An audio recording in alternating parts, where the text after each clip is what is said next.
जंगल में एक मीनू चिड़िया और इसकी बहन सोनू चिड़िया रहती थीं। वे दोनों हमेशा एक दूसरे की बहुत मदद करती थीं। मीनू चिड़िया अपनी बहन सोनू चिड़िया से बहुत अमीर थी और उसके पास अपना एक गंदम का खेत और बड़ा सा घर भी था। एक दिन की बात है, एक दिन सोनू चिड़िया की तबीयत कुछ ज्यादा खराब हो जाती है। इसीलिए मीनू चिड़िया सोनू चिड़िया के पास आती है। मेरी बहन, तुम्हारी तबीयत अचानक इतनी ज्यादा खराब कैसे हो गई है? तुम्हारा बेटा सोनू चिड़िया तो अभी बहुत छोटा है। हाँ मीनू चिड़िया, अब लगता है कि मेरा आखिरी समय आने ही वाला है। मेरा बेटा सोनू चिड़िया अभी बहुत छोटा है। क्या तुम इसका अच्छे से ध्यान रखोगी? अरे बहन, ये तुमने कैसी बात कर दी? जैसे सोनू चिड़िया तुम्हारा बेटा है, वैसे ही मेरा भी बेटा है। मीनू चिड़िया की बात सुनकर उसी समय सोनू चिड़िया की मृत्यु हो जाती है। फिर मीनू चिड़िया अपनी बहन की आखिरी इच्छा के मुताबिक सोनू चिड़िया को अपना बेटा बनाकर इसे अपने घर में रख लेती है। समय बीतता गया। कुछ महीनों के बाद सोनू चिड़िया अब थोड़ा बड़ा हो जाता है और इसे अब उड़ना भी आ जाता है। और तो और मीनू चिड़िया ने अपना एक अंडा भी दिया होता है। अरे मीनू चिड़िया, मैं बहुत ज्यादा ही खुश हूँ। तुमने अंडा दिया है और अब इस अंडे में से कुछ ही दिनों बाद एक नन्हा सा चिड़ा भी आने वाला है। सोनू चिड़े, अब बस कुछ ही दिनों में तुम्हारा एक भाई भी आने वाला है। मैं बहुत ज्यादा ही खुश हूँ। हाँ मम्मा, मैं भी बहुत खुश हूँ। जब वे अंडे में से निकलेगा तो मैं इसे उड़ना भी सिखाऊंगा और इसके साथ बहुत मस्ती करूंगा। उसी जंगल में एक कालू कौवा भी रहता था, जिसकी मीनू चिड़िया के साथ बहुत ही पक्की दोस्ती थी। कालू कौवा बहुत ही ज्यादा चालाक और लालची था। कालू कौवा किसी भी पक्षी से दोस्ती बिना मतलब के नहीं करता था। कालू कौवे, अच्छा हुआ कि तुम आ गए।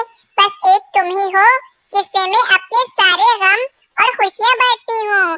तुम मेरे बहुत अच्छे दोस्त हो। मीनू चिड़िया, मैंने तुम्हें बताया था ना कि मुझे कुछ दिनों के लिए दूसरे जंगल जाना है अपने भाई से मिलने। इसीलिए मैं अपने भाई से मिलने के लिए जा रहा हूँ। मैं कुछ दिनों के बाद वापस आ जाऊंगा। अजी, मैं भी आपके साथ ही चलती, परंतु मेरे साथ मेरा ये अंडा भी है, वरना मैं भी आपके भाई के पास रुकने के लिए जाती। कोई बात नहीं मीनू चिड़िया, अगली बार तुम भी साथ चलना। चलो अब मैं चलता हूँ। कालू कौवे, तुम मीनू चिड़िया का ध्यान रखना। ये कहकर मुनमुन चिड़ा दूसरे जंगल अपने भाई के पास चला जाता है। अरे मीनू चिड़िया, ये तो बताओ, आज तुम इतनी ज्यादा खुश क्यों लग रही हो? कालू कौवे, बस कुछ ही दिनों के बाद मेरे इस अंडे में से एक नन्हा सा चिड़ा आने वाला है और फिर मेरे गंदम के खेत और मेरे इस घर का हकदार मेरे दोनों चिड़े होंगे। कालू कौवा मीनू चिड़िया की ये बात सुनकर बहुत ज्यादा ही जल जाता है और मन ही मन सोचता है, मैं तो कब से मीनू चिड़िया का इतना बड़ा घर और इतना बड़ा गंदम का खेत हथियाने के पीछे लगा हूँ। पहले ये सोनू चिड़ा कम था, जो अब इस अंडे में से एक नया चिड़ा आने वाला है। अरे वाह मीनू चिड़िया, ये तो बहुत खुशी की खबर है। मैं बहुत ज्यादा खुश हुआ हूँ। अगले दिन सोनू चिड़ा काफी ज्यादा उदास एक पेड़ पर बैठा होता है कि कालू कौवा सोनू चिड़े को उदास देखकर उसके पास जाता है। सोनू चिड़े, क्या बात है भाई? तुम इतने ज्यादा उदास क्यों बैठे हो? बताओ मुझे। मीनू आंटी, जो मेरी असल मम्मा नहीं है, इन्होंने हमेशा मुझे अपना बेटा ही समझा है, परंतु आज मुझे अपनी असल मम्मा की बहुत याद आ रही है। सोनू चिड़े, ये जो तुम्हारी मम्मा मीनू चिड़िया है ना, ये इतनी भी अच्छी नहीं है जितना कि तुम समझते हो। क्या मतलब है आपका? मुझे बताइए। अरे मेरे भोले चिड़े, ये जो मीनू चिड़िया के पास आज इतना बड़ा घर और इतना बड़ा गंदम का खेत है, ये मीनू चिड़िया का नहीं, बल्कि तुम्हारी असली मम्मा सोनू चिड़िया का था। लेकिन तुम्हारी असली मम्मा के मरने के बाद तुम्हारी मम्मा की सारी जायदाद मीनू चिड़िया ने हथिया ली। सोनू चिड़े को कालू कौवे की बात कुछ अच्छी नहीं लगती और वे सोचता है, कालू अंकल तो मेरी मम्मा के सामने कितने अच्छे बने रहते हैं और आज ये उनके पीछे मुझसे कितनी बुराइयां कर रहे हैं। मेरी मम्मा बहुत अच्छी हैं। मुझे कालू अंकल की बात पर बिल्कुल भी भरोसा नहीं है। कालू अंकल, तो फिर मैं अपनी मम्मा से वे गंदम का खेत और वे घर कैसे वापस लूंगा? सोनू चिड़े, जो मीनू चिड़िया ने अंडा दिया है और उसमें से जो एक नन्हा सा चिड़ा आने वाला है, तुम उस अंडे को ही तोड़ दो ताकि तुम्हारी जायदाद का कोई हकदार न बन जाए। ठीक है कालू अंकल, मैं ऐसा ही करूँगा। इतना कहकर सोनू चिड़ा फौरन मीनू चिड़िया के पास चला जाता है और मीनू चिड़िया के पास आकर कालू कौवे की सारी बात बताने लगता है। आप तो कालू अंकल को अपना कितना अच्छा दोस्त समझती थी, परंतु कालू अंकल तो ये अंडा तोड़ने का कह रहे हैं। मुझे तो यकीन ही नहीं आ रहा, कालू कौवा मेरे सामने कितनी अच्छी अच्छी बातें करता है और मेरे पीठ पीछे मेरी कितनी बुराइयां करता है। मैं समझ गई हूँ, कालू कौवा यही चाहता है कि मेरा बड़ा सा घर और मेरा वे गंदम का खेत मैं कालू कौवा हथिया ले, लेकिन मैं ऐसा कभी होने नहीं दूंगी। फिर मीनू चिड़िया सोनू चिड़े को अपना उपाय बताती है। जंगल में रात भी हो जाती है। कालू अंकल, आपके कहने के मुताबिक मैंने अपनी मम्मा को मार दिया है और मैंने इनका अंडा भी तोड़ दिया है। अब सारी जायदाद मेरी हो जाएगी। अरे वाह सोनू चिड़े, क्या बात है! अब मीनू चिड़िया का बड़ा सा घर और वे गंदम का खेत तुम्हारा हो गया है सोनू चिड़े। मैं जैसा चाहता था इस सोनू चिड़े ने बिल्कुल वैसा ही किया है। कल सुबह मैं सारे पक्षियों को जमा करूंगा और उनसे कहूंगा कि सोनू चिड़े ने मीनू चिड़िया की जान ले ली है। मीनू चिड़िया की जान लेने पर सब पक्षी सोनू चिड़े को हमेशा हमेशा के लिए पिंजरे में कैद कर देंगे और फिर मीनू चिड़िया की सारी जायदाद पर मैं कब्जा कर लूंगा। एक समय की बात है, जंगल में एक चिड़िया पुराने से पेड़ पर अपने 2 बच्चों के साथ रहती थी। वे परिवार बहुत गरीब था क्योंकि उनका चिड़ा मर चुका था, इसीलिए चिड़िया ही सारा काम नहीं कर सकती थी। मैं क्या करूं? हम लोग तो दिन ब दिन और ही गरीब होते जा रहे हैं। मैं दाना ढूंढने जाऊं या तुम लोगों का ध्यान रखूं? अगर मैं दाना ढूंढने नहीं जाऊंगी तो हम लोग क्या खाएंगे? मैं तो बहुत ही परेशान हो गई हूँ। अरे मम्मी, तुम दाना ढूंढने जाओ, हम अपना ध्यान रख सकते हैं। हाँ मम्मी, हम अपना ध्यान रख सकते हैं। अरे नहीं, मैं तुम्हें अकेला छोड़ के नहीं जा सकती। हम जिस इलाके में रहते हैं वहाँ पर चीलों का आना जाना लगा रहता है। अगर मैं तुम्हें छोड़कर जाऊंगी तो वो चील यहाँ आ जाएंगी। मुझे कुछ ऐसा करना होगा जिससे मैं तुम लोगों के करीब भी रहूं और मुझे दाना भी मिल जाए। और ऐसा क्या करूं? मुझे तो कुछ समझ नहीं आ रहा। फिर वह चिड़िया काफी सोचती है पर उसे कुछ समझ नहीं आता। फिर थोड़ी देर बाद चिड़िया की नजर बराबर में कौवी के घर पर पड़ती है। अरे काम काज करती नहीं हो, जाओ यहाँ से। मैं तुम्हें आज यहाँ से निकाल रही हूँ, बस दाना ले जाती हो।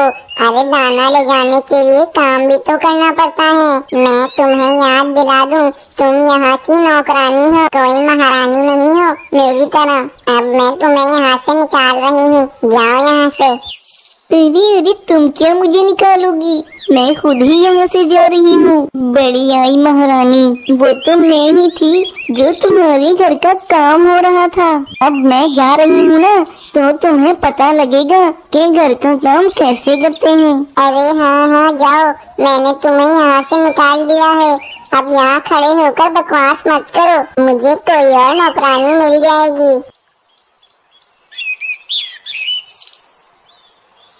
ये देखकर चिड़िया के दिमाग में एक योजना आती है। फिर चिड़िया उड़ती हुई कौवी के पास जाती है। अरे कौवी जी, मुझे आपके घर पे काम करना है, बस बदले में आप मुझे दाना दे दीजिएगा। अरे वाह, अभी ही एक नौकरानी को निकाला और दूसरी मिल गई। वाह रे कौवी, तेरे नसीब तो बहुत ही अच्छे हैं। अरे हाँ हाँ, क्यों नहीं चिड़िया, तुम मेरे घर पे काम करो, बदले में मैं तुम्हें दाना दे दूंगी। फिर चिड़िया रोजाना कौवी के घर पे काम करती और शाम होने पर दाना ले आती। फिर वे सब उस दाने को मिलकर खाते। ऐसे ही मामला चलता रहा, पर उन बच्चों को बिल्कुल भी अच्छा नहीं लगता था कि उनकी माँ दूसरों के घर पर जाकर काम करती है। अरे भैया, मुझे बहुत ही बुरा लगता है, मामा दूसरों के घर पर जाकर काम करती है। अरे हाँ हाँ, मुझे भी बहुत बुरा लगता है। अब एक काम करते हैं, हम नीचे जाकर दाना ढूंढते हैं। ऐसे ही दाना ढूंढेंगे तभी तो हमें आदत होगी काम करने की। फिर वे दोनों जमीन पर दाना ढूंढ रहे होते हैं। काफी देर दाना ढूंढने के बाद उन्हें दाना नहीं मिलता। फिर दाना ढूंढते ढूंढते एक बच्चे को एक कागज का टुकड़ा मिलता है।